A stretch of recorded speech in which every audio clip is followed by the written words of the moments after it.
Bonjour et bienvenue. On pense souvent que les mots servent juste à décrire le monde qui nous entoure. Mais si c'était plus que ça? Et si nos mots, en fait, créaient notre réalité? C'est une idée assez vertigineuse. Alors, explorons ensemble ce qu'on pourrait appeler la magie du langage. Pour vraiment saisir la puissance de cette idée, rien de tel qu'une histoire. Une histoire bien réelle, qui montre à quel point quelques mots bien placés peuvent tout changer. Alors, imaginez la scène. Un appel d'urgence, code violence domestique. Une policière se rend sur les lieux. Évidemment, la situation est hyper tendue, potentiellement très dangereuse.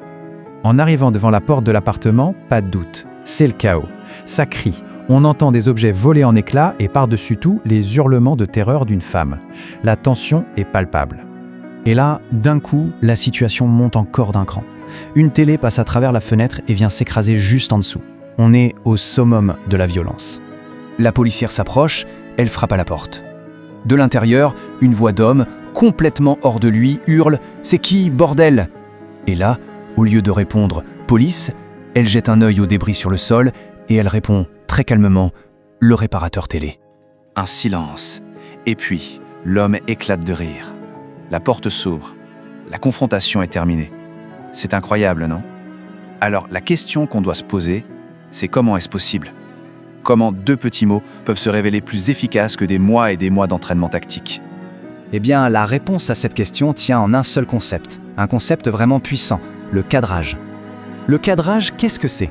C'est l'idée que les mots ne sont pas de simples étiquettes neutres. Non, ils fonctionnent comme un cadre photo. Ils délimitent ce qu'on regarde, ils mettent en avant certains détails et en laissent d'autres complètement dans l'ombre. Et c'est ça qui change toute notre perception. Regardez cet exemple, il est tout simple. Si je dis « il fait beau aujourd'hui, mais il pleuvra demain », le mot « mais » vient tout gâcher.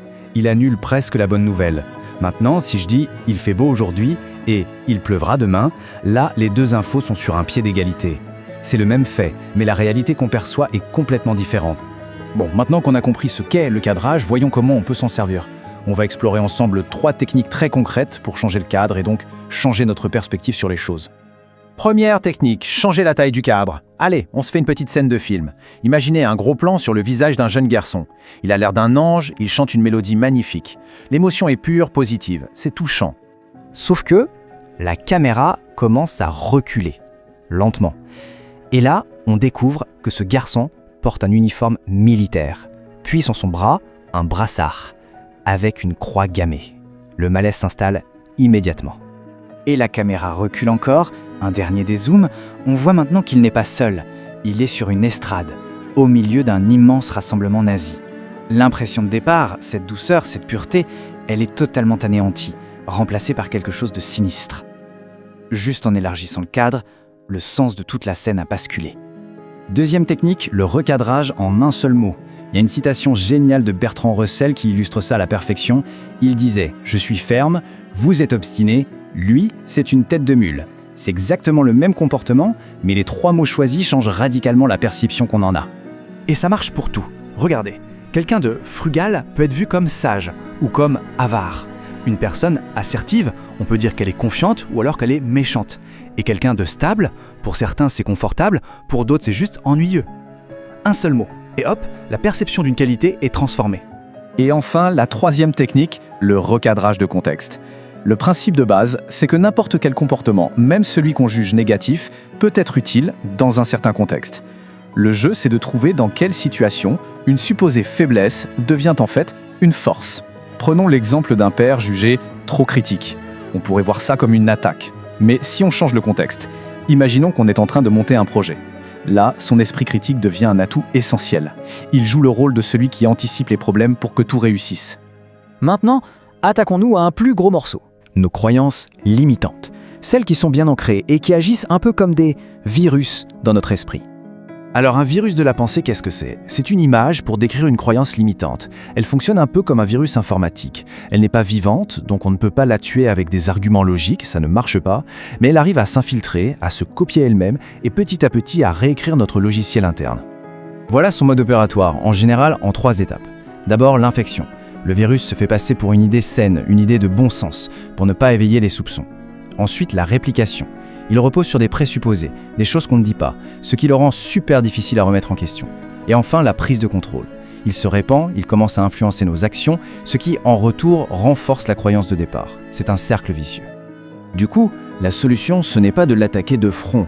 On ne tue pas un virus comme ça. La vraie stratégie, c'est de développer une immunité, un peu comme un vaccin. La clé, c'est d'apprendre à reconnaître le virus. Dès qu'on le voit arriver, dès qu'on l'identifie, il perd une grande partie de son pouvoir sur nous. Et c'est là qu'on arrive au point le plus important. En apprenant à repérer ces virus, ces cadres limitants, on se donne le pouvoir de faire quelque chose d'essentiel, choisir consciemment les mots qui vont façonner notre vie. En fait, c'est ça toute la magie du langage. En prenant conscience des cadres qu'on utilise tous les jours, on peut passer d'un rôle passif à un rôle actif. On peut devenir l'auteur de sa propre réalité, plutôt que de rester la victime de ses pensées. Alors pour finir, juste une petite question à laisser infuser. S'il y avait une seule croyance limitante à choisir de recadrer, là, aujourd'hui, ce serait laquelle? Si ce contenu t'a plu, n'oublie pas que cette chaîne est dédiée à une seule chose, apprendre, évoluer et faire grandir les esprits. Une nouvelle vidéo est postée chaque jour pour t'aider à avancer un peu plus tous les jours. Alors si tu veux continuer ce chemin avec moi, abonne-toi et active la cloche pour ne rien rater. On se retrouve très vite pour la prochaine vidéo et d'ici là, continue d'apprendre et faisons le bien autour de nous.